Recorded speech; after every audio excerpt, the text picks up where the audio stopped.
Welcome to MuggleCast, your weekly ride into the Wizarding World fandom. I'm Andrew. I'm Eric. I'm Micah. And I'm Laura. And this week, be sure to check with the cat that your new pet is really what they seem, because we are going to read and analyze the final chapter of Prisoner of Azkaban, Owl Post Again. And to help us with today's discussion, we're joined by one of our Slug Club supporters and listeners, Melissa. Welcome to the show, Melissa. Hi, thanks for having me, guys. Yeah. And when we reached out, I think you told me Prisoner of Azkaban is your favorite book. Is that right? It is. It really is. Oh, So we got fitting. you in right under the wire. Yes! Literally perfect. We planned it this way. So before we get any further, let's get your fandom ID, Melissa. Okay, so my favorite book. Also, I will say that every single time I read favorite, it's messing with my head because it's the American spelling and not the Canadian spelling. That's right. Canadians are very persnickety. We like our extra letters a lot. All right. Well, I'm going to update the document right now. So favorite book is Prisoner of Azkaban. Favorite film is, this is always really hard for me because like Prisoner of Azkaban, but also Half-Blood Prince for very different reasons. Hogwarts House is Ravenclaw. Ilvermorny is Thunderbird. Favorite Marauder is Remus. And favorite owl is Hedwig and a snowy owl because they're gorgeous. Tell me, is Prisoner of Azkaban spelled any differently? Are there extra O's or U's or anything in the title? You can add them wherever your heart desires, and I will appreciate it. Okay. How about that? I will say I do enjoy getting close to the Canadian border from the American side, because when you go to bookstores, used bookstores, let's say in like Seattle, you start seeing those UK covers because they hop over the border. Canadians Life get hack. the UK covers. Yeah. I think I sent y'all a picture when I was up in Portland earlier this year. I saw some UK covers. I was like, ooh, this is exciting. I'm in a whole different world. That's cool. Anyway, great to have you, Melissa, and thank you so much for your support on Patreon. We really appreciate it. My pleasure. Speaking of Patreon, there have been a couple of Fantastic Beasts movie and HP reboot news stories recently. David Yates, the director of many Wizarding World movies at this point, suggested he's done with doing those movies. And David Heyman, the longtime producer of all the Wizarding World projects, says the HP reboot will go deeper into the series than the movies did, which is exactly what we were hoping for. We're going to talk about these stories on a deeper level on our Patreon this week. Patreon.com/MuggleCast is where you can get bonus MuggleCast installments twice a month. And Laura, you have some big news for us. Yeah, I do. Wanted to plug something that we've been working on for the last few weeks here. And it is the MuggleCast 2023 listener survey going live as of the recording of this episode. So the survey will be open to all listeners through October the 6th. So we will be plugging it over the next couple of weeks. We want to know what you love about the show, what you think could improve it, and what other content you'd be interested in us making. We're also asking anyone who supports us on our Patreon about their experience so we can learn what kinds of bonus content y'all would be interested in seeing in the future. The survey is open to all, whether you are a Patreon supporter or not, and will be available through our website, in our show notes, and across our various social channels. Thanks so much in advance for taking the time to help us improve the show, whether you've been with us for 18 years, are new to the show, or anywhere in between. We truly could not do this show without y'all. Laura, I'm filling this out right now. It asks me how I have heard about the show. There's not an option for is a host. So how Am do host. Am host. I'll put other and in the write-in. Other am am host. Okay. Or thanks. you heard about the show through the MuggleNet.com staff forum in 2005. Yeah. OG, baby. I bet nobody else filling this out will be able to say that. Just do what I do on the Quizzitch form and just make up a really creative username. Oh, that's so brilliant. I'm not saying I do that. Except then that's bad data. We want listeners. We don't true. want Yeah. the hosts. Yeah, we don't want to pollute this. This negatively affects us if I mess this up. Well, I will say that I will be screening the responses. And if there are any clearly bogus host responses to this, I will be removing those results. Thank you. Sorry about that. Laura's policing this. She's taking this really seriously, y'all. But I really, am. thank you for filling it out.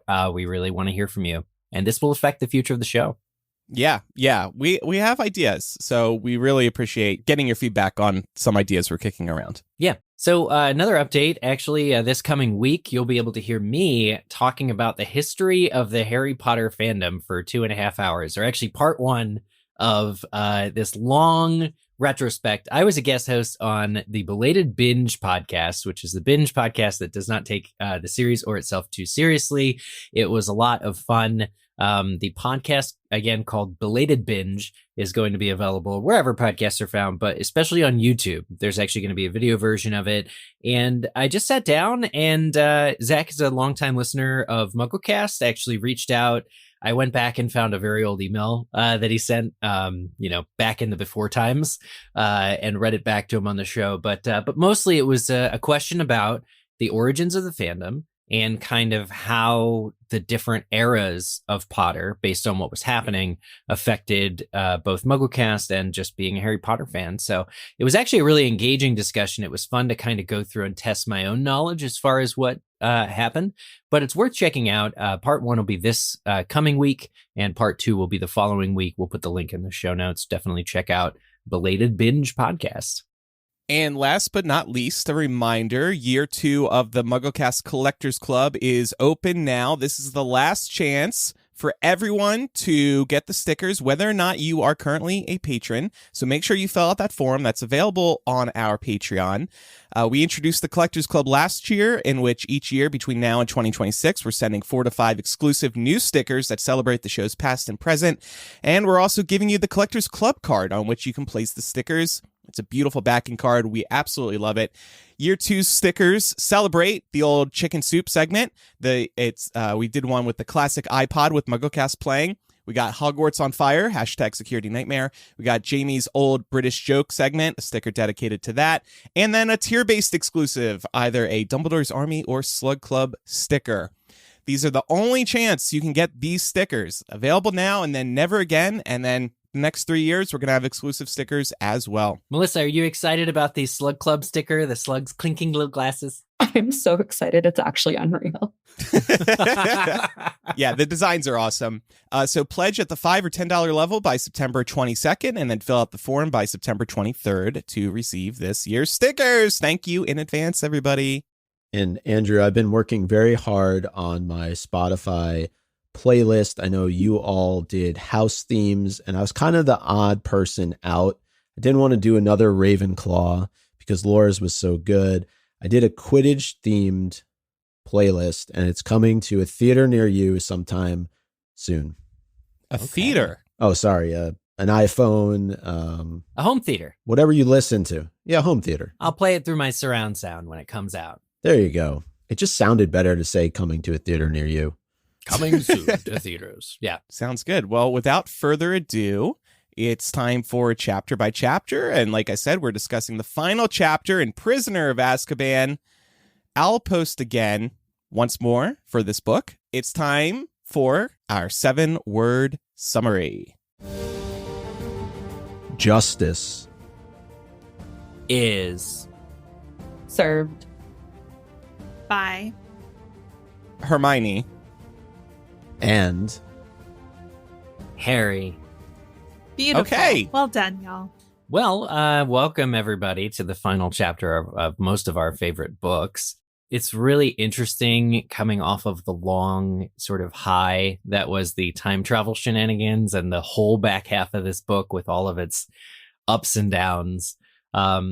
There's a lot of like summary and closing the book out and kind of, events that happen in this book. Harry goes back on the train. We see Uncle Vernon at the end of it. But I kind of wanted to do more of an overview of this chapter because there are a few events that happen where there's positive news and then there's sort of negative news, or there's negative news, but there's a silver lining. So I do want to, I've kind of broken up different moments and we're going to go through them and kind of have a discussion about what some of these are. So, and I do think that in these moments, the consolations that we get are useful. Of course, we know Voldemort wasn't going to be destroyed at the end of the 3rd book out of 7. So we're kind of, Harry doesn't get to live with Sirius yet. And that can't be, as much as we would love that. So we're going to go through and talk about this stuff. So number one thing is that Snape was really, really, really, really horrible. We've been talking about this the last couple of chapters.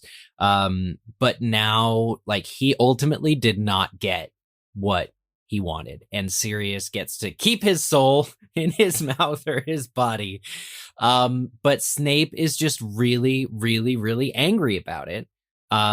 He also knows that it was Harry and Hermione who did this. I mean, he thinks he knows. Does he really know? That's kind of my first question. Who knows? He just seems completely unhinged in this moment. And I think there's a lot of emotion that is processing through Snape here.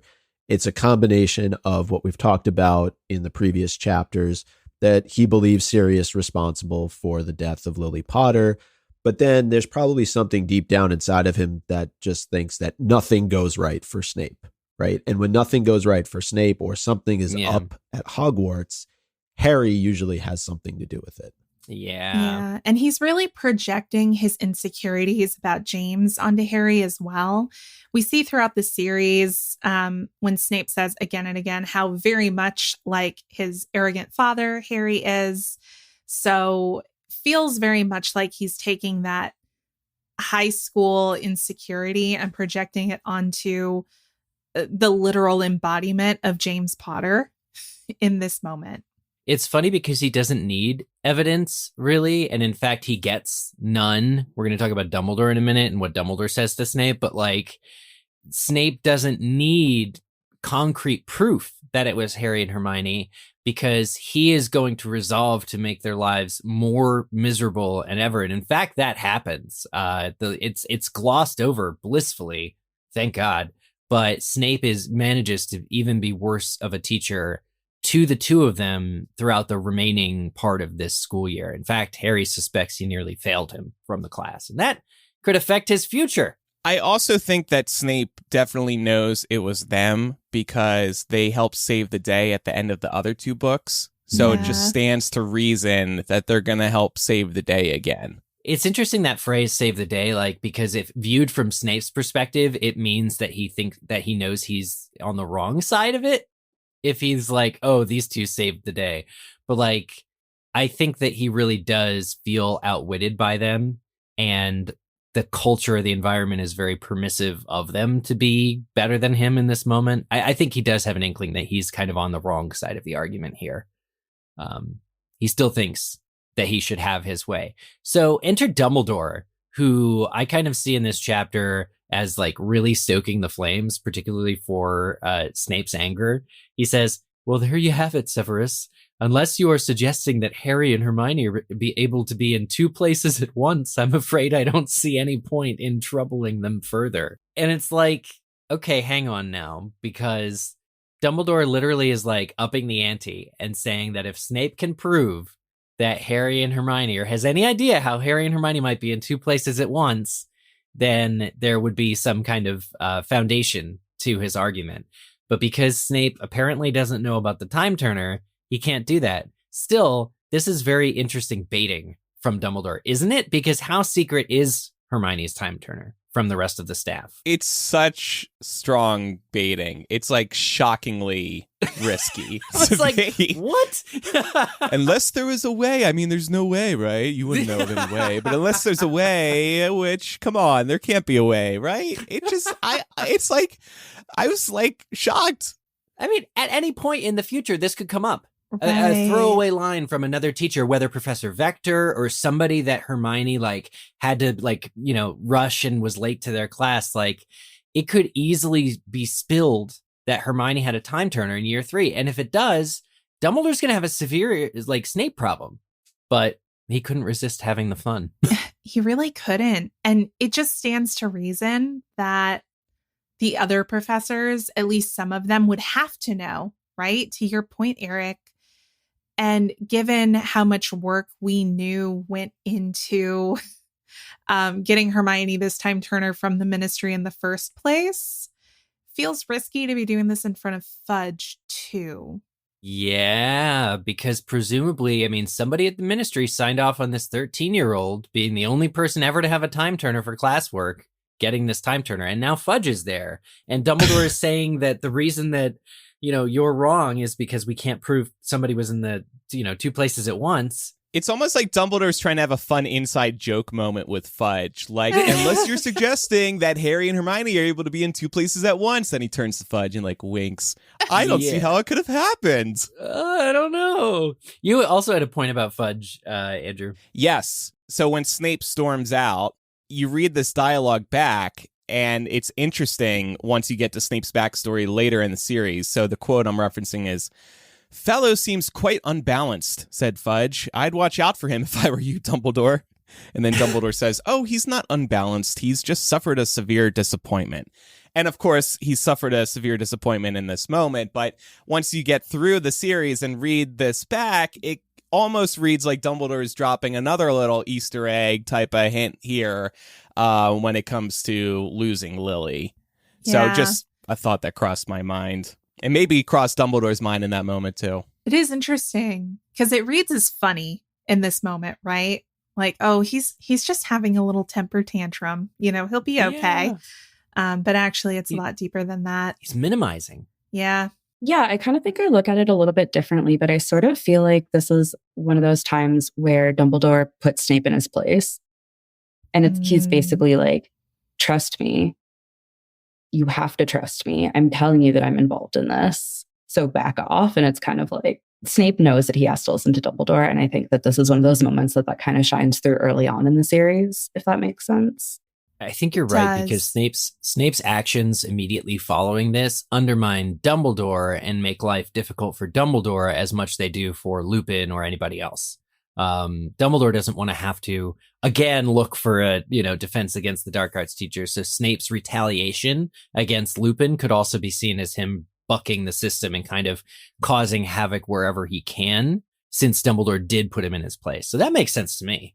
Is there any other thoughts before we move on regarding the time turner and Hermione's acquisition of it? Also, she gives it back. Nobody tells her she has to give it back. She decides that she has had enough. And she says to Harry, "I've given it back to McGonagall." I can't take this anymore. Yeah. I'm tired. Just I'm allowed stressed. to keep it?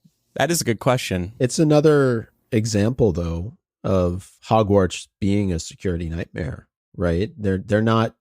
Well, in fairness, there's so much going on in this particular sequence of events that the time turner is probably the last thing that is on their mind in terms of, oh yeah, we need to go and make sure that Hermione returns her time turner to the ministry at the end of the school year. But in terms of anything else about this particular scene, I tended to think that even if Fudge were aware of the time turner, which you'd think is the Minister for Magic, he would have to be, right? This is something that would rise to his level, a little, memo on his desk, so to speak, at the beginning of the Hogwarts term. I just think it's highly unlikely he would think it possible that Harry and Hermione could go back in time and do all of this, right? Like he's very ignorant towards, well, we see it just a chapter prior, right? He's got a sweet spot for Harry right now. Yeah, and it does help that Fudge himself was a witness to like Buckbeak's escape, right? So he like just saw him out the window, or he knows that it was like a close call that, because potentially what the kids did while traveling back in time could have had repercussions for Hagrid. If I think it was maybe McNair that had said, "Oh, I just saw him out the window a moment ago," they could have really started to suspect Hagrid let him go. And so the intricate level to which Fudge was directly involved means that he'll put the rubber stamp on, there was nothing untoward. It's unexplainable that the Buckbeak got away, or it's unexplainable that these children, the matron says that they were in the hospital wing the whole time. They must have been in the hospital wing the whole time. Like really deliberately, like not thinking outside the box here, because he's more of a, you believe what you see kind of a thing, kind of guy. Real quickly, Micah's point about a memo coming across Fudge's desk. I'm just imagining him reading a memo that says, "Third year at Hogwarts gets time turner." Okay, great. Next. Like, what? I could see him just rolling his eyes and being like, "Ugh, Dumbledore again." He sits there with his own little security nightmare button. Oh, God. Oh, man. Is this another sign of Fudge's incompetence? Either he was very blasé about this request, or he just didn't know about it it wasn't surfaced to him.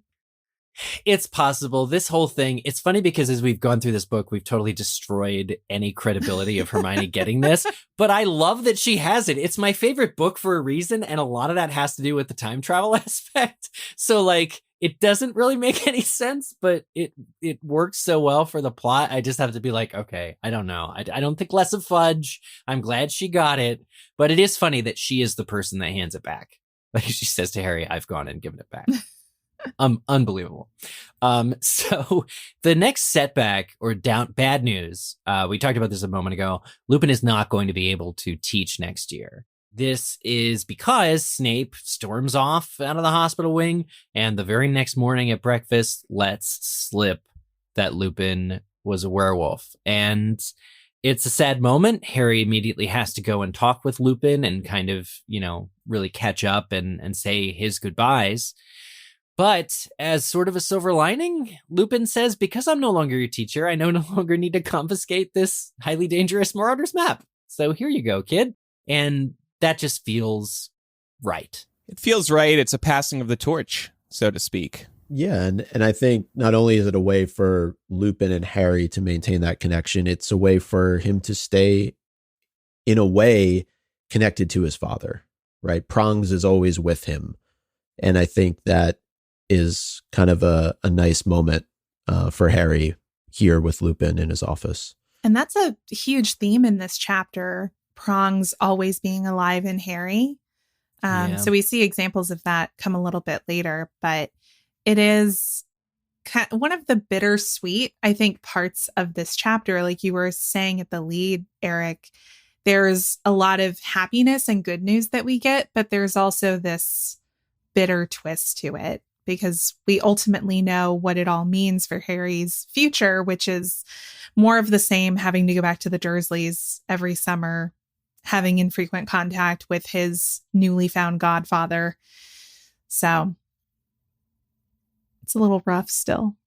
Yeah. Now, interestingly, although Lupin is banished because of this presumed or anticipated controversy that the parents of Hogwarts will be writing in droves and saying my kids can't be around a werewolf, Dumbledore apparently managed to convince Fudge that Lupin was not helping Sirius Black to escape the night before. And I really got to ask, because this is easy to miss, as I mentioned, but Dumbledore probably had to do some fancy footwork given the extensive kind of prejudice against werewolves in general that people have, coupled with the fact that Lupin last night really was extremely dangerous. Lupin himself says, I could have eaten somebody. It's a real big deal. So how did Dumbledore finagle it so that, Lupin is essentially allowed to leave, also without any suspicion of having had any hand in the previous night's events? I think that at this point in the series, Fudge kind of trusts Dumbledore, but he's also completely incompetent. Fudge is always incompetent, always will be. But I really wonder if at this point it would have been as simple as modifying a memory, putting in the pensive and showing it to Fudge to be like, look, he's innocent. We trust him.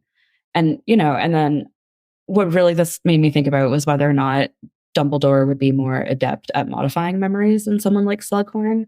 Where you can obviously really tell that those memories are modified. Oh, right. Would he have used modified memories against Fudge at this point? Would Fudge have fallen for that? Probably, to be honest.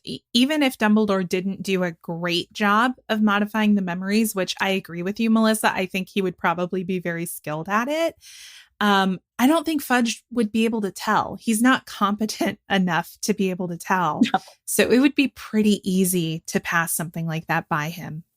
And as the Minister of Magic for the entire country, you got a lot of stuff on your plate. You don't need to focus too hard on any one thing. You're operating at a higher level, more of a bird's eye view, telling people what to do. So even just a little bit of evidence, he's like, okay, thank you very much. I'm moving on with my day.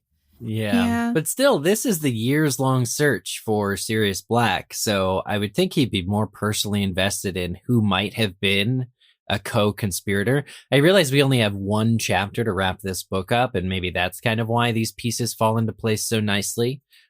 Because you could see this being more of an issue of contention, especially like Lupin himself. If this were book 5, Lupin would be at a trial right now, like for maybe helping Sirius, because it's well known enough that they were friends in school by the teachers, at least. Right. I think, and Melissa brought this up, I think part of it is at this point in the series, Fudge is really still very dependent on Dumbledore and really trusts him and his judgment. We always knew that Fudge has a little bit of an inferiority complex when it comes to Dumbledore, because he knows that, you know, others wanted Dumbledore to be the Minister for Magic more than they wanted him. So he's constantly writing to Dumbledore, asking for advice proactively throughout this point in the series. We see that take a shift towards the end of the next book. But honestly, I could see Dumbledore using the timing to explain this away, similar to how he does for Harry and Hermione, in saying, listen, Lupin was transformed and running around somewhere in the Forbidden Forest when Sirius escaped. So he couldn't have been part of an escape plan. And I think that something else, and this is just like alternate headcanon here, I could also see him telling Fudge that Lupin came to Hogwarts to serve as an informant because of how close he and Sirius were when they were in school, because they knew Sirius to be a threat to Harry, that Dumbledore specifically sought Lupin out to take this post in protection of Harry. Yeah, I mean, I can see that. He's not above placing people at Hogwarts to either protect them or use them for his own purposes. Yeah. See Trelawney, see Slughorn, and I'm sure there's examples of others as well. But I know, I mean, look, can you prove that Lupin cannot scale the walls of Hogwarts and climb all the way up to, what was it, the 7th floor, 13th window? Yeah.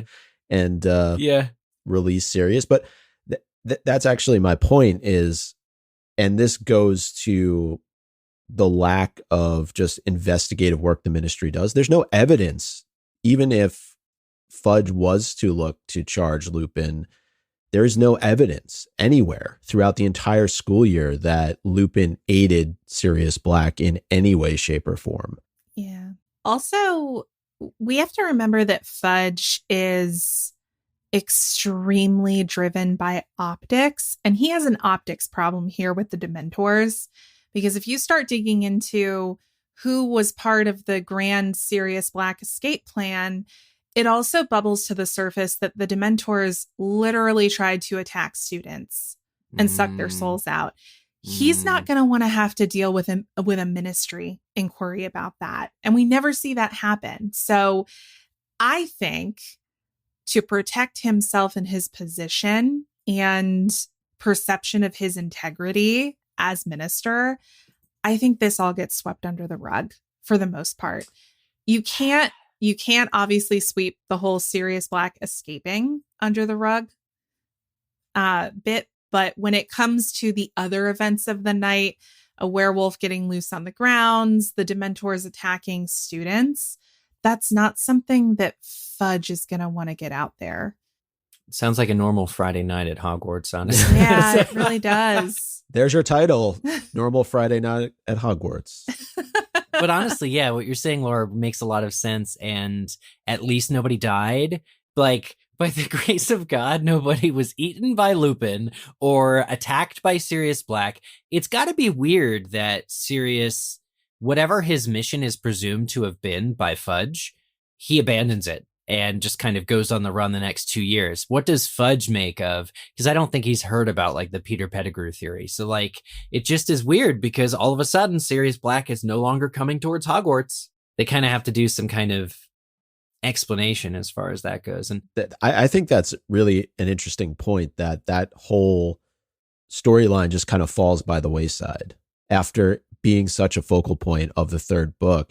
It's almost like we hear mentions in passing, sightings of Sirius Black, but the ministry really is just, their focus turns elsewhere. Kind of to Andrew's point earlier, the minister has much more to worry about than just one mass murderer being on the loose.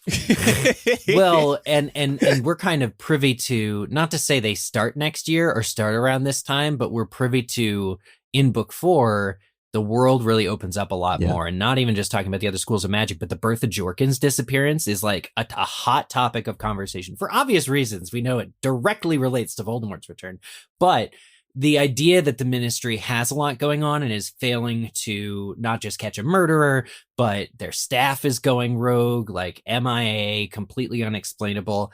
All of these little teeny cracks in the surface of kind of the ministry's perception. It is an optics problem, and it's kind of, we're starting to see the glass shatter kind of the ministry being able to handle it. One other thing that came to mind, and Laura, I'm wondering if you can help me out here, kind of connecting the threads a little bit, is at the end of this book, we see somebody who is, part of the wizarding community, but considered basically to be non-human. And as a result of his condition is no longer able to be a professor at Hogwarts. And it's almost like there's justice in Order of the Phoenix when we see non-human creatures take out the Defense Against the Dark Arts professor when the centaurs do what they do with Umbridge. I'm trying to connect the thread, but it's something that just popped into my mind reading this chapter. I think you just connected the thread, Mike. I don't think you needed my help. There you go. Especially given how much of a bigot that new Defense Against the Dark Arts professor was. Mm-hmm. And the horrible things she said about Lupin. So do we think that maybe Fudge also already knew about Lupin? I mean, we know he didn't know anything about the Time Turner, apparently, but certainly having a werewolf student at Hogwarts, it's old news by now that Lupin was a werewolf, potentially, to the Minister for Magic. Because he isn't seen to react to it at all. The idea that Lupin specifically, like, Fudge is not calling for any kind of adverse action against Lupin. And in this moment, I do blame, like, I think having reread this book, most recently now along with us, I do think Lupin should resign, not because of the prejudice, but because he did forget to take his potion. I mean, it's weird how it works that it's only one night and done, but it's huge. It's absolutely huge. And I'm sorry, but you really did put people in danger. Even Lupin is like, I really did put people in danger. You have to leave. You can't do that at a school and expect to still be a teacher. Yeah, and just thinking about it from the parent angle, of course, they're not going to want this either. It's just so risky that you can't risk that again. And we were speaking about this a few weeks ago. Like, he knew it was coming. He knew the full moon was coming. This wasn't a surprise. But hey, that's just the DADA curse, right? It was inevitable, I suppose. That's its own silver lining. Like, yes, Lupin has to leave. Boo. But he's going to happen anyway. Yeah. If it wasn't this, it was going to be something else that got him kicked out. So might as well be this. Yeah, aren't we glad that Lupin gets to live another day? He didn't get disintegrated when Harry touched him to shake his hand goodbye. Right. Now he makes it to the Battle of Hogwarts. So, well, oh wow, I want a T-shirt that says that. Made it. At least he made it to the Battle of Hogwarts. Yeah, to say nothing of walking away. I guess at least he got to fight in a war. Yeah, it's maybe a dark take, but I guess you could say that was the DADA curse finally closing the loop on Lupin. Oh my God. Laura, please leave. My mind is blown. That's amazing. I'm turning this into group therapy today. That's so good. The next time he sets foot at Hogwarts, the curse has its way. I know. It's been waiting. It's been sitting there like tapping its watch. Where are you? Oh my God. What is that movie series? Final Destination? Yeah. Oh, yeah. No, that's exactly it. Oh, that's no. how it all works. Also, real quick question about Lupin. So he packs all his stuff into a tiny little bag and a Grindylow tank, and he carries out the Grindylow tank with Harry kind of awkwardly. I'm picturing almost like an aquarium, like it's like a little like outsized. What's the importance of this thing? Why can't he like vanish it or shrink it or something? Like, it's just such a classic, like, I guess because it's visually interesting to picture Lupin carrying out a Grindylow tank with his suitcase. I feel like it just comes down to like, man's got to eat. Maybe he's reselling the tank when he leaves. This is a good tank. This holds all the Grindylows. It could be a little bit of a head nod to Goblet of Fire. I feel like we get a couple of different nuggets in this chapter that resurface in Goblet of Fire. There's the mention of the Quidditch World Cup. There is the mention of dragons guarding the entrance to Hogwarts. And then there's also the mention here of the Grindylow. So might have been the author's way of just dropping a few clues in the last chapter here. I like that. Yeah, and I would also just say we know Rowling has very colorful writing, and this is just more of that. That's all. That's all. The attention to detail is strong. Well, Laura mentioned group therapy a couple minutes ago. I've got an option for everybody. This week's episode is sponsored by BetterHelp. Do you ever find that just as you're trying to fall asleep, your brain suddenly won't stop talking? Do your thoughts start racing right before bed or at other inopportune moments? Maybe during your workday or time with friends, you're finding yourself distracted by something that's been bugging you. Maybe something going on in your life is living rent-free in your head and you want to kick it out like Lupin at Hogwarts. It turns out one great way to make those racing thoughts go away is to talk them through. Therapy gives you a place to do that so you can get out of your negative thought cycles and find some mental and emotional peace. I use BetterHelp and have been working with a therapist via their video chat feature. I love how convenient it is to meet with my therapist right at home, right here where I'm sitting, and we still get to have a real-time conversation about what I'm dealing with without going out somewhere. They also have phone and text-based chatting available if you're more comfortable with those methods. I got lucky with my therapist on BetterHelp. We connected quickly, and she's giving me a lot of actionable steps and ideas to work with as I navigate certain things in life. And hopefully your first therapist you connect with works out great as well. But if you don't connect with them, that's okay, because it's easy to change therapists at any time. If you're thinking of starting therapy, give BetterHelp a try. Get a break from your thoughts with BetterHelp. Visit betterhelp.com/MuggleCast today to get 10% off your first month. That's BetterHelp, HELP.com/MuggleCast. And now let's keep going through some of the ups and downs. Here's an interesting one. So Harry is really upset that Pettigrew got away. And Dumbledore, who showed up to say goodbye to Lupin after Harry did, tells Harry, hey, you know what? Yeah, that's bad, but your choices, they made all the difference. Like, what? Does this feel like Dumbledore is just like giving an empty promise, or is this classic Dumbledore in that he's comforting and kind of fatherly toward Harry in this moment? How do we read sort of this consolation of, yeah, he got away. Yeah, you told, Sirius and Lupin not to kill him, but that matters, buddy. Well, you think about, like you're kind of saying, the fatherly angle. He's talking to a child. He needs to be supportive here. I really think that it's classic Dumbledore, where, I think we can all agree, terrible person, fantastic character. So I think he cares about Harry. But I also think that he is always calculating. He's always planning ahead. So I think that this is actually part of Dumbledore kind of preparing Harry as a lamb for slaughter.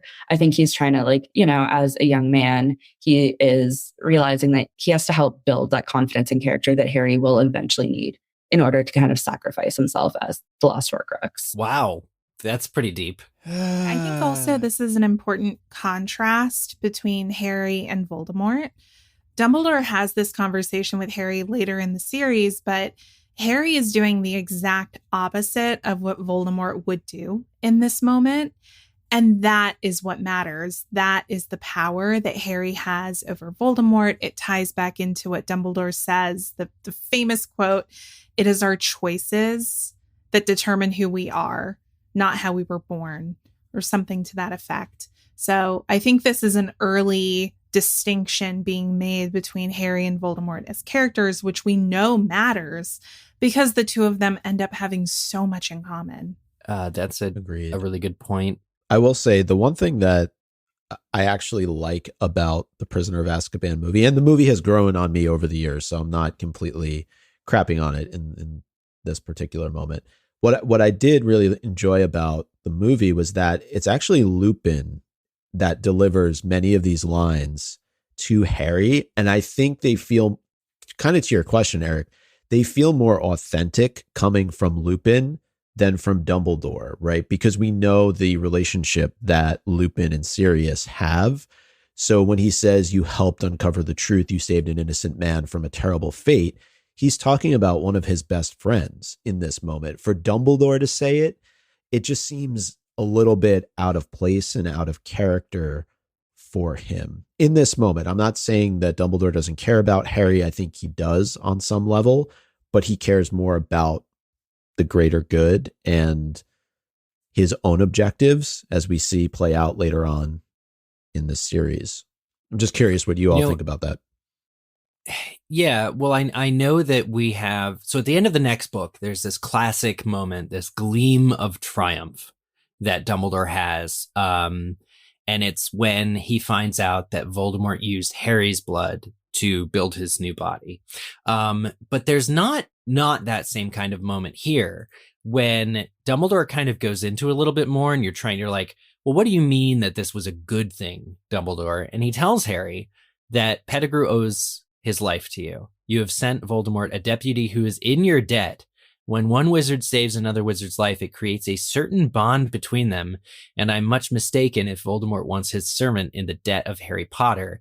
This is magic at its deepest, most impenetrable, Harry, but trust me, the time may come when you will be very glad you saved Pettigrew's life. Like, Dumbledore is spot on. Because he's God. Regarding this. Because he's God. He's already seen this all play out. Maybe. Yeah, I kind of think that the payoff to this line is botched a little. Like, Pettigrew's hand is weird enough. And then it's a question whether or not there's actually a calling in of the debt versus Pettigrew like hesitating, or maybe because he hesitates and the hand kills him. It's Pettigrew's death scene is when this pays off, and it's all very weird to me. I'll need to reread it. But, you know, as far as advice for the future, this is Dumbledore at his finest in a way, because he is claiming to know stuff about magic that is deeper than pretty much anybody will ever know about magic. Like, Dumbledore has gone further and is able to speak to magic, like the magic that involves love. But when we think about the protection on like Privet Drive,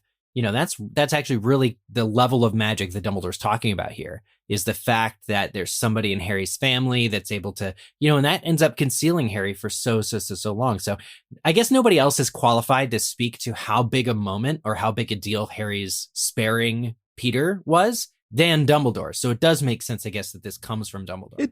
It does. I see it as like a Pillsbury Doughboy moment where he's like, "Ooh, this is even better than I expected." You know, like, "Ooh, this is even better than I thought. This is all going according to plan." Yeah, Andrew does it better than I do. That raises the question for me, and I know we bring this up every so often, but how much does Dumbledore know at this point about the connection between Harry and Voldemort? How much does he suspect? Is he already investigating Horcruxes? Does he already have an inkling of how this is going to play out? Horcrux-wise, yes, because he tells Harry later that the diary was the first real proof that he had that Horcruxes had been made. So I think he's onto the Horcrux thing. For me, this also speaks to the going back to the prophecy, which we're going to talk about the prophecy later in the chapter, the other prophecy that Trelawney made. But the first one, knowing that Voldemort had a choice between two people and physically acted to mark Harry over Neville, and then watching the pieces fall into play, like nobody else had ever survived the killing curse, but Harry does. This speaks to me to be that same level of Dumbledore is just spotting the moments where something is going to be set up and that's paid off later. Like, because this life debt thing, Dumbledore's like, you've sent Voldemort a servant that's in your debt. That's gonna fail catastrophically. I feel like that's actually kind of a really good educated guess that is reasonable if you're familiar with how prophecies work and knowing that eventually Harry, you know, we want him to triumph and he's going to get special skills that'll allow him to triumph. This sounds like a very obvious, like, way by which Harry will have an advantage over Voldemort. So kind of thinking of it in terms of like, we know there's a prophecy here. It also kind of makes sense that Dumbledore would connect the dot and be like, that's a problem. Harry can't go live with Sirius, and he's not looking forward to going back to the Dursleys, but Ron brings up the prospect of the Quidditch World Cup. I do like that little look ahead to book 4. Yeah, it's a look ahead, and it also shows that even though Harry's feeling down in this chapter, the future is not all dread. Total, yes, yeah. That's why it's like, that's what I'm kind of getting at this whole overview is like every bad news, there's still some good news here. And it's so still the wonderful wizarding world of Harry Potter and Universal Orlando. I think that specifically down in Orlando, Florida, I think the needle really is threaded, by the author of like setting our mood, like, because we've had such a profound disappointment, and because I fell so in love with Sirius Black when I first like met him and reading this book the first time, I ultimately didn't come away feeling so disappointed because there was kind of this massaging of the bad moments with the good throughout this entire chapter that feels like what's happening is this massaging of the bad facts with some good facts. Yeah. It's like for every down moment, you're uplifted very soon thereafter. Yeah. So we're looking forward to the Quidditch World Cup. Here's another example. Ron doesn't have a rat anymore, which could be lonely. Oh, yeah. He could be lonely for Ron. Ron has had a pet. Yeah. For many, many years, Ron has had a pet. Well, guess what? This chapter solves that problem because Sirius Black sends a letter to the Hogwarts Express that reaches Harry and Ron. And at the end of it, he says Ron should have this owl, seeing as how it's my fault he doesn't have a pet anymore. It's just like... Which I thought was also an interesting move from the perspective of building a relationship with Harry, like between Sirius and Harry, because because Sirius is gifting his BFF a meaningful animal, or it's just a very thoughtful gift. And 100%. You think about building relationships here in the horrible Muggle world. That means a lot. That means a lot if you're thinking about somebody's friends as well. Yeah. And trying to win them over. So this is actually winning Ron over in terms of that angle too. Harry and Sirius being friends now. And that's a great point. And he also sent Harry a signed permission form for visiting Hogsmeade. So he's just knocking it out of the park here as Godfather. Yeah. Well, Ron isn't expecting the gift. I think that's what makes it especially like Ron doesn't yet have that like persecution process where it's like nobody ever thinks about Ron. I'm just the sidekick, whatever. That all happens next year. But but he ultimately, nevertheless, is not expecting correspondence between Sirius and Harry to relate to him at all.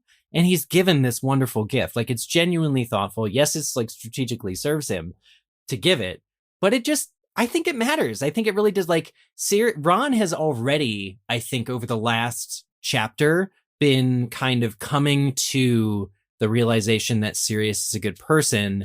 I think he's thankful that Scabbers has been exposed. Because even though he resisted it, he's glad to know and is kind of repulsed by his own not having known for so long. But when he comes to in the hospital wing at the beginning of the chapter, the first thing he asks is, "Where's Sirius? Where's Lupin?" And it's like, Sirius first? I think he's already started to kind of, just in the way, Andrew, that you were saying that Sirius is thinking about how to get in with Harry, and part of that is wooing his friend. I think Ron wants to get closer to Harry by feeling closer to Harry's relations, if that makes sense. Like kind of doing that friend thing where you want to get to know your friend's parents, so to speak, like to get you in with them. I think Ron is already beginning to feel some of that, almost like semi-friend family connection to Sirius. And let's not forget. And the gift helps. Too. Well, yeah, the gift in part because of what happened to Pettigrew, but he also broke his leg. Like, in fairness, sorry I broke your leg, dude. Have this owl as a thank you for it. Also, if I was Hermione, I'd be kind of pissed. Like, without my time turner, you didn't get me anything. That's right. You wouldn't have a soul right now if it weren't for me. Maybe she thinks it's even because the firebolt situation, because that also happens in this chapter. Sirius is like, in the letter, by the way, it was me who got you the firebolt. And Hermione says, "Ha!" And she feels like vindicated. Maybe that's a gift. That's the gift he gives. That's the gift he gives Hermione. The peace of mind that she was right. And you know what? There's no greater gift True. I do also think, though, here, you also get like a full circle kind of healing moment for Ron and Hermione, in that Ron asks Crookshanks to basically verify that, the owl is an owl. Yeah. So I also think Hermione gets that in a form of a gift, is that her and Ron have come full circle and they're kind of done their little healing journey for this book. I just got chills in that analysis. That's awesome. So Hermione does get some good things. Yeah. I did want to point out, just speaking of things coming full circle, doesn't Ron pretty quickly start talking smack about Pig, his new owl, in the next book? So he's like back on his old, what? Complain about your pet kind of. Yeah, like that's... It's funny because everyone loves Pig, and I think Ron is feeling immediately like almost quasi-threatened about it. The fact that he didn't even get to name it himself, that other people are taking an interest, and he's a little bit more enthusiastic than Scabbers was. So there's this adjustment phase where Ron doesn't know how to like pet parent him. And he's like, hey, this is my excitable owl that was gifted to me by an escaped madman. Not anyone else. Yeah. Not anyone else's pet. So there's that. And we mentioned this, but the last thing I have here is, even though Harry is hurtling on a train back towards the Dursleys for a shitty partial summer, at least, his Hogsmeade permission slip has been signed. And not only do I think that this is the most heartwarming moment in the book or the series, and it involves Sirius kind of reading Dumbledore's reaction, like, yeah, Dumbledore will go for this. Because the official stance of the Ministry is still that Sirius is an escaped convict, no other person besides Dumbledore would actually accept this permission slip. But for me, it really shows Sirius's emotional wholeness, to know how Harry feels about having been left out in that moment, and Harry's own kind of struggle with authorization from the Dursleys. I just think that this moment of, including the permission slip in the letter is really good insight and proof that emotional intelligence does exist in Sirius Black. Those phrases are not always, put next to each other, but I think that Sirius really understands Harry in a deep way. And this shows it. You mentioned it being very heartwarming, one of the most in the series, if not the most. I think we spoke earlier in the series about how, as readers, we really wanted to see Harry get to go to Hogsmeade. We wanted him to have that experience because we wanted that type of experience. And he's being left out. He's being excluded. Everybody else gets to have all the fun.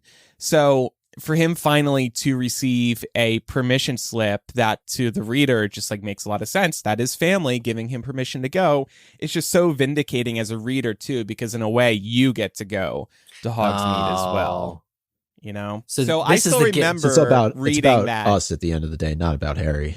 Kind of. I mean, sorry to be selfish, but it's fair. Like, I don't know, as a reader, you put yourself in Harry's shoes, right? That definitely, like, I agree with you, Eric. It is one of the most heartwarming moments, and it's one of those moments that sticks with you. I think the first time I read it, I still remember that first time reading this part and be like, oh, yeah. It's that uplift, right? Like we were talking about, kind of the different parts of this chapter. Like you get let down one moment, but then not long thereafter, you're uplifted again, and I think this is really a full book moment too, especially once we get to the end of the chapter and Harry gets off the train and he throws Sirius into Vernon's face. Like, let's not forget, Vernon knows the name Sirius Black. He's heard it on TV. He knows he's an escaped convict. Goes all the way back to the beginning of this book. And in the beginning of the book, it was the Dursleys who had the upper hand, right?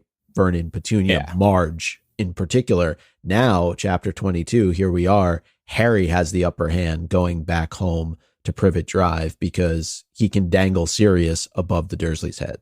And having it's kind of bookended with those chapter titles, right? Chapter 1, it's Outpost. This chapter, it's Outpost again. All right, before we talk more about Dumbledore, it's time for a word from our second sponsor of the week, Indeed. If you're hiring for your business on your own, you're basically Dumbledore losing yet another DADA teacher. You just need to breathe, take it easy, and keep it simple, and maybe get rid of that curse. If you're hiring, you need Indeed, and here's why. Indeed is an unbelievably powerful hiring platform, delivering 4 times more hires than all other job sites combined, according to Talent Nest 2019. Instead of spending hours on multiple job sites searching for candidates with the right skills, Indeed can help you do it all. Their hiring platform does the hard work for you. They show you candidates whose resumes on Indeed fit your job description immediately after you post, so you can hire faster. Even better, Indeed's the only job site where you only pay for applications that meet your must-have job requirements. In the minute I've been talking to you, 16 hires were made on Indeed, according to Indeed data worldwide. So get on that, Dumbledore. Start hiring now with a $75 sponsored job credit to upgrade your job post at Indeed.com/MuggleCast. Offer good for a limited time. Claim your $75 credit now at Indeed.com/MuggleCast. Just go to Indeed.com/MuggleCast and support the show by saying you heard about it on this podcast. Indeed.com/MuggleCast. Terms and conditions apply. Need to hire? You need Indeed. Indeed. Okay, so just getting into a much smaller portion of discussion for this chapter, there's 2 things that come up that apparently Dumbledore did not know anything about and would not have known anything about if it weren't for the events of the last chapter and this one. And this is stunning to me. We always talk about Dumbledore being this master manipulator with hands in every pie. But Harry is the one that tells Dumbledore that Trelawney has made another prediction. And immediately by Harry's description, he knows that it's authentic because Dumbledore knows. But the only one that can tell Dumbledore that this happened is Harry, because they were alone together.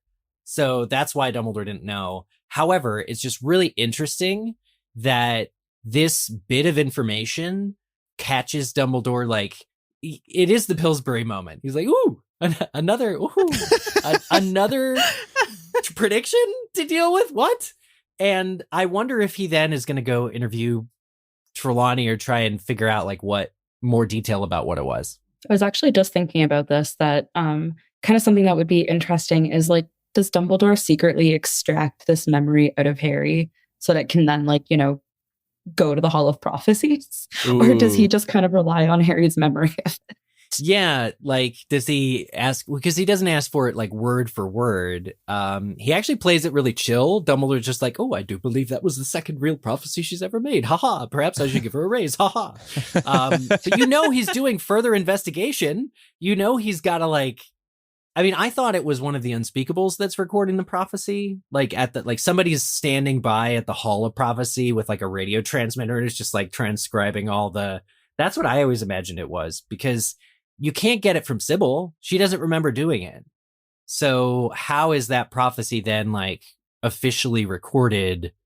I don't know. Does Dumbledore have the school mic'd up? That wouldn't surprise me. Well, I don't think this prophecy does get recorded. I don't think we ever get any confirmation one way or the other. No, definitely don't. You would think Fudge would act on it, or you would think Fudge would be more likely to side with Dumbledore if this prophecy was actually recorded, right? Well, there's no option that it wasn't recorded, right? It's just deep in the bowels of the Hall of Prophecy. Like, my understanding of how that works again is like, but an Unspeakable by definition is not going to be taking that to the Minister of Magic going, this prophecy was received today. But it's curious then why Dumbledore didn't use it to try and influence Fudge. Well, but couldn't you argue that he's like, Fudge could think that the servant returning to Voldemort is Sirius? Sirius, yeah. Because it's deliberately written to be either of them, because back when we first hear it, we think it means Sirius. But even then, though, it's still implying that Voldemort will return. So you have Fudge, who is ignorant and not believing that. So I guess the piece of it that Fudge would ignore is that Voldemort is going to come back. Now I'm just wondering, how the heck do prophecies get recorded at all? How does that happen? Does that get explained in Order of the Phoenix? I do. Well, Eric sort of said they just kind of go to the Hall of Prophecies, right? And that's kind of my recollection of how it works. it's weird because that's a future plot hole for book 5 discussion, but but really, like, the really authentic ones get a prophecy container put to them, but how do you know if it's authentic? Because there's thousands and hundreds of thousands, so it's like they don't all come true. So like they have to be real enough to warrant an orb, but they still might not then all come true, I guess, is the difference. Yeah. I don't know. I don't like this idea that there's some nebulous force that sort of records and extracts prophecies in the moment that they're made, because to your point, Eric, then there's no like vetting system. Well, the alternative is that somebody has to report it. I was just going to say, I wonder if it's the same magic that makes like remembrals work. Like, you know, it's a little orb, it has a memory or something stored in it. Yeah. Well, and like, I wonder if we knew more about how that worked, if we'd be able to decipher what prophecies are stored. Because if a single human is involved in the process of recording the prophecy, there would be human error and it wouldn't work. So it has to be kind of this like ethereal thing. Regardless, Dumbledore would not know about this second prophecy if Harry didn't directly tell him in this chapter.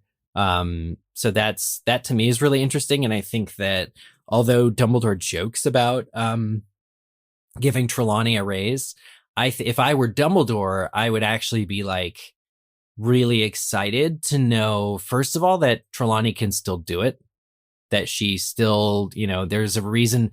This, for anything, is the payoff. She still got it. She still got it, baby. After all these years. I still got it. Yeah, baby, she's got it. This justifies him keeping her on for the last 13. You earned your keep, girl. Good work. Well, yeah. Along those lines, I was wondering, do we think that as a seer, Trelawney is, and this may not be the right term, deep linked to Harry and Voldemort? Because she often gets made fun of for being a fraud, but she clearly has the gift of prophecy. So perhaps through magic or some other means, Harry and Voldemort are the only ones that can trigger her. That's an interesting thought. I love that. So like she's gifted in the art of prophecy, but only as it pertains to one very narrow subject. Right. Like, wow. Like, is that just some level of proximity where like, yeah, you know, she's nearby them. She sees them. She's the closest Dumbledore seer. is very invested in this. Yeah, 100%. The other thing that Dumbledore has learned that apparently he really actually didn't know was that the Marauders were animagi. And that is something that he finds out from talking with Sirius and later, I assume, Lupin to some degree. I always thought, because we talk about how permissive Dumbledore is to Harry exploring the castle, I would have thought he would have actually been fine with the Marauders gallivanting around, even putting people in human danger from Lupin, if he had known about it. But the line in the book, it really is that he didn't. And he tells Harry that he really didn't. And I believe him when he says it. So that's something, I mean, the way he says it to Harry is... the most impressive part about all of this is that they kept it from me. And I find that to be like, good on you, Marauders.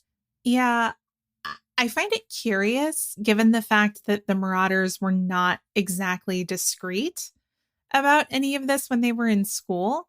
I mean, they literally assigned themselves nicknames that were reflective of their animal forms. And I think it's just such an interesting observation about Dumbledore that he is so good at seeing through people and picking up on these, I think to Dumbledore, very obvious red flags that other people don't see. Tom Riddle is a perfect prime example of this. Yeah. But it seems like he just may not be paying as close attention if the key players aren't, quote, baddies. Well, and even Voldemort, he allows Tom Riddle to rise to, you know, the occasion of being awful and evil. Mm-hmm.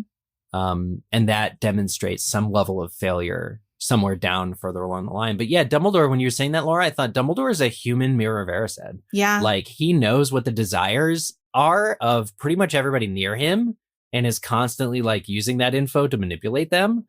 But yeah, he still has blind spots. Yeah. I love that comparison of Dumbledore being a human mirror of Erised. I don't think Dumbledore could have known if we're following the story, because let's not forget, he would have then been fully responsible for Lupin being out on the grounds as a werewolf. And he was taking every measure to protect the other students by creating the Shrieking Shack, by putting the Whomping Willow in place, right? So if he was aware of the Marauders doing what they were doing and that they were all animagi, that would call into question his ability as headmaster, right? So well, we call those to question every episode. That's fair.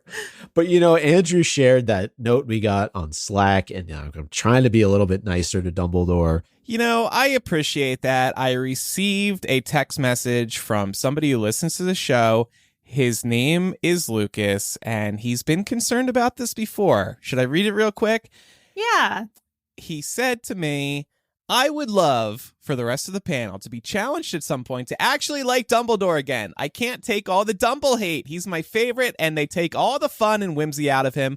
I know everyone is analyzing this chapter by chapter with a more adult perspective this time around, but sometimes it seems like they hate Dumbledore more than Voldemort at this point. Well, Voldemort hasn't been here enough. Yeah, that's a good point. So you know what we're going to do at the beginning of next book, starting chapter 1 of book 4, we're going to start a Voldemort sucks count. Every time Voldemort sucks, we're going to count it. And every time Voldemort lies, we're going to count it. And you know what? I bet by the end of this book, by the end of the next book, Voldemort will have lied more than Dumbledore did the whole series. And if we implement that count, it will prove to listeners once and for all we like Dumbledore. Just like Melissa said, was it really great character or sucky person? Fantastic character. Is like, Yep. We all love Dumbledore. I don't know what this person's talking about. Well, I think you guys have kind of snowballed into You guys. not Andrew. You Not Andrew at people. all. No, I think so. Dumbledore's not perfect, obviously, but I think you guys have kind of maybe turned it into sort of a running joke, but I'm not sure it's a joke. None of the characters are perfect, right? Like, that's the beauty of this. Right. I mean, how many times do I need to quote Hannah Montana? Nobody's perfect. This is one of the greatest lessons I learned from her. You're perfect. We don't have a shame as lie count or a, nearly He's headless not Nick into- sucks yeah. count. Well, yeah, they're not on screen enough. So that's what I'm saying about restitution is we really will do like a Voldemort sucks count. And I think it'll prevent some of these emails from being sent of like, we're all hating on Dumbledore and nobody else. We know Dumbledore on a more personal level. Like, all things considered, like, we don't get a lot of FaceTime with Voldemort and his actual thoughts. We always get perceptions of his thoughts and perceptions of his actions. So I think we also have the ability to be more scrutinous with Dumbledore because we see him more and we see him as more as like a person and not a villain, if that makes sense. Yeah. And I think part of it too, and I accept the feedback. I think it's really valid. At the end of the day, Dumbledore is a very complicated character. And that's one of the things that I actually love the most about him. I feel the same way about Snape, right? Snape is one of my favorite characters, not because I think he's a great guy, but he's extremely well written and very complicated. And I would say the same for Dumbledore. I think when we're doing these chapter by chapter rereads, we're also doing it through the lens that we know what's coming later in the series. And as a first-time reader of these books, you, I think, are under the impression that Dumbledore is this kind of perfect, godlike, all-knowing character. And then the facade starts to be dismantled the further you get into the series, and you learn that Dumbledore is just human, just like anyone else.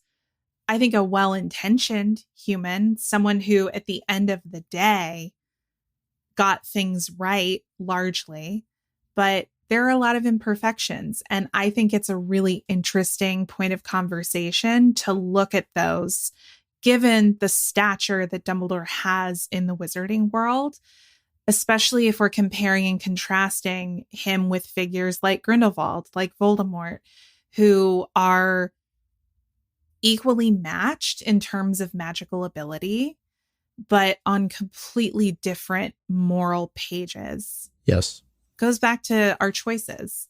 It would be wrong for us to wait until book 7 when book 7 actively questions Dumbledore and his, whole ability and his meaning and all that. for us to be doing that. That would be way too late in the game. Yeah. Because I think these moments exist in the earlier books for us to pick up on and question and get into detail with, like, because the story, Dumbledore has been Dumbledore, and the author has been writing Dumbledore the same exact way since book one, with his sort of, will I tell him, will I not tell him kind of, attitude. And so it's perfectly ripe for our discussion to be doing. But this. I will say, I think Lucas does raise a good point. There are a lot of really fun Dumbledore moments, and maybe it's time for us to start Andrew's like squinting right now. Andrew, you're the Dumbledore apologist. No. Keep going. He's noting all of the all the nice things. I think that there probably are more opportunities to observe those fun, whimsical moments. We just Keep it did. in All right, mind. we're starting In Dumbledore this chapter, is fun Yeah. count. Yeah, I mean, Yeah. let's not forget. I know we're going to get to odds and ends, but one of the odds and ends that comes out of this conversation is we learn about Harry's Patronus actually taking the form of prongs before we even see it in the last chapter, because it happens during the Quidditch match. And we're not told in the moment that it took the form of a stag. And Dumbledore has this really powerful quote where he says, "Prongs rode again last night." And like, that's the Dumbledore that we all love, right? There's a Dumbledore that we grow not to love, Right. but That we all love. yes, Yeah. there you go. Well, thank you, panel, for No problem. indulging me and Lucas, and Yeah. I'm sure many others. All right, it's time for odds and ends. Real fun moment here is once the news about Lupin comes out, there's kind of a pool going as far as who their next DADA professor will be.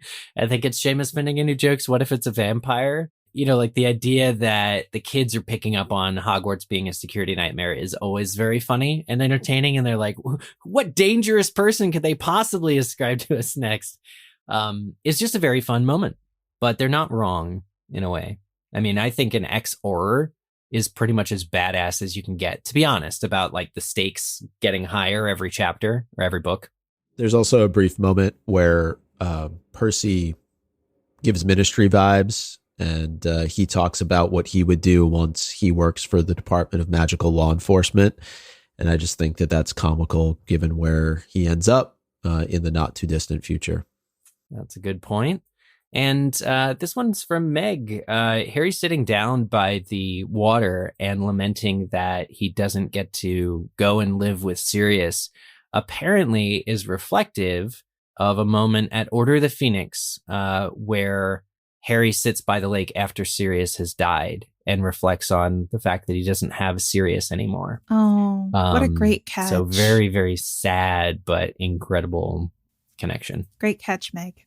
I know something that kind of stands out to me is this is one of those times where we got a moment that doesn't necessarily make sense until book 7, similar to like the gleam of triumph that Dumbledore gets, is that like we're watching Dumbledore through Harry learning about this prophecy, that Dumbledore is starting to realize that we're getting closer and closer and closer to Voldemort coming back. That is interesting. All right. Well, this has been a great discussion, and it's time for MVP of the week. I'm going to give it to Harry, specifically for telling Vernon he has a godfather who is a convicted murderer who escaped from prison just to troll him. Very good. I'm going to give it to Snape, who tells people that you cannot apparate or disapparate in Hogwarts. He sounds a little bit like Hermione when he does it. But that means that Snape has read Hogwarts the History. Also shows you how much Fudge doesn't know.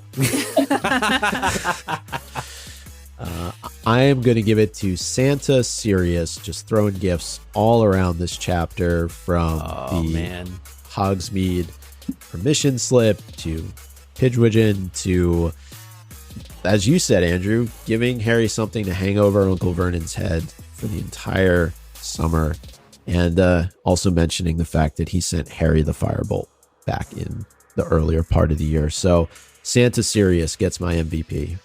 I'm going to give mine to Hermione because punctuality has its perks, including not messing up the timeline.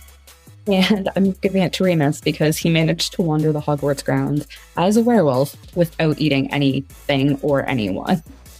I was also thinking earlier to Laura's MVP choice that maybe Hermione was just so satisfied that the year worked out with the time turner that she didn't need any other gifts. Like, she was personally fulfilled, like, Okay, just Andrew. pulling off the time turner stuff so well. Uh-oh. If you were sitting in the train car, right, and you see Harry get the letter, the truth about the firebolt, you see Ron get a new pet, aren't you going to feel a little left out? Okay, but Or I is it just the pulled off satisfaction a of knowing sweet that you time turner gave Sirius his freedom?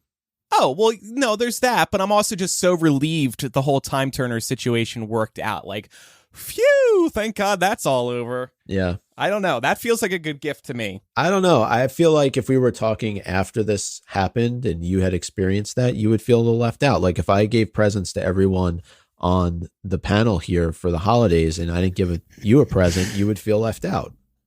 Yes, but if I also just felt like I pulled off a sweet holiday season, you know, I was Or that personally our fulfilled friendship in is other enough, ways. Is Maybe that gift. If you have any feedback about this debate or anything else in today's episode, send an owl to mugglecast@gmail.com, or you can use the contact form on mugglecast.com to send a voice message, record it using the voice memo app on your phone, and then email us that file. Or you can use our phone number, which is 1-920-3-MUGGLE. That's 1-920-368-4453. So next week, we'll have a Muggle Mail episode and any other POA wrap-up we want to do if we're going to continue this heated debate that Mike and I were just having. And then the week after will be the previously announced Goblet of Fire movie commentary. And then the week after, Goblet of Fire chapter by chapter will begin. With our Voldemort sucks count. With our Voldemort sucks count. And now it's time for Quizzitch. Last week's question. At the end of term, who arrives to see Lupin after Harry does? The correct answer is Professor Dumbledore, or as one person put it, that well-known liar, Dumbledore. Correct answers. We actually got rickrolled this week. Somebody sent a YouTube link in their name form to Never Gonna Give You Up. This is getting really out of hand now if I'm having to click from an Excel doc to go into a YouTube link. So tone it down, y'all. No, but don't. correct answers. Peace and love. Peace and love. Peace and love. Don't. I love it. Keep it coming. Correct answers were submitted by Buff Daddy, Bagels for Buckbeak, Crookshank Supremacy, Drunk Hagrid, Dan the 33, almost 34-year-old. Love people are putting their names in here. Luke the 12-year-old. Yes, it's my birthday. Happy birthday. Happy birthday. Oh, that's crazy when your Quizzitch submission people turn a year older in their names. Jenny Penny, Landon, age 37, Mrs. Snape. The software update you have to install before you play Hogwarts Legacy. The fat lady deserves an MVP for taking Sirius's abuse. Will I Am, your favorite Slytherin Grace, and Snape's chance at beautiful glory, crushed, ground into dust, the bitter taste still in his mouth. Wow. Congratulations to all of you who've done that and more. And here is next week's Quizzitch question. Who gives Pigwidgeon his name? Submit your answer to us on the Quizzitch form, mugglecast.com/Quizzitch, or click on Quizzitch from the main nav. Also, fun fact about Pigwidgeon, did not appear in the Goblet of Fire movie, but was cast. And a promotional photo does exist, I found, of Rupert Grint holding this tiny little owl, and I put it in our show document for those who are able to view that live. But it's really adorable. Wicked. Melissa, it was great having you on the show today. Thanks so much. Thank you guys for having me so much. You are so welcome. Your contributions were awesome, and we really appreciate your support on Patreon. And we'll keep an eye out for more UK editions, and we'll continue putting yous in words that we normally don't in your honor.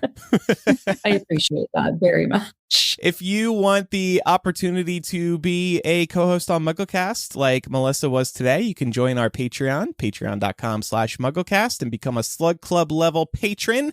And you get lots of other benefits too, including access to our live streams, ad-free MuggleCast, the monthly Slug Club hangouts that we do, a new physical gift every year, beanies will be going out soon, BTW, and so much more. Oh, well, Melissa, you're up in Canada, so you're probably going to appreciate the beanie, right? Absolutely. Never have enough, but it's called a toque. A toque? Toque. Like fool of a toque? Toque. It's spelled Toque. Wow. Spelling is weird in Canada, y'all. Wow. French.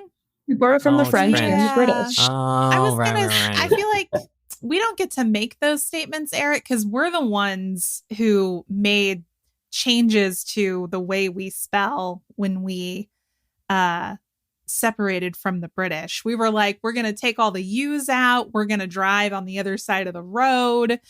We're just gonna do it completely differently. You're right, Laura. I retract my earlier statement. We have no jambe to stand on, which is French for leg. Well, Melissa, look forward to your MuggleCast toque coming in another month-ish, let's say, just in time for fall and winter. If you don't want to support us on Patreon, we do have a couple other options. You can support us on Apple Podcasts financially. For $2.99 a month, you can receive ad-free and early access to MuggleCast right within the Apple Podcast app. Patreon does offer more benefits, but if you'd prefer to support us right there, we do really appreciate that. You can also tap into the Patreon banner from Spotify if you want to, if you're a Spotify user instead. Don't forget to fill out the survey. Check out our show notes and our social media channels for a link to that. We really appreciate your feedback. Don't forget to fill out the form for the MuggleCast Collectors Club. There's always stuff happening here at MuggleCast. It's like boom, boom, boom, boom, boom, boom, boom. And last but not least, do follow us on social media. We're MuggleCast on Instagram, Facebook, Twitter, TikTok, and Threads, where we cover occasionally connecting the threads. We will be recording a bonus MuggleCast as well for Patreon supporters this week, so be sure to enjoy that once it comes out. And I think that about does it. So thanks, everybody, for listening. I'm Andrew. I'm Eric. I'm Micah. I'm Laura. And I'm Melissa. Bye, everybody. Bye, y'all. Bye.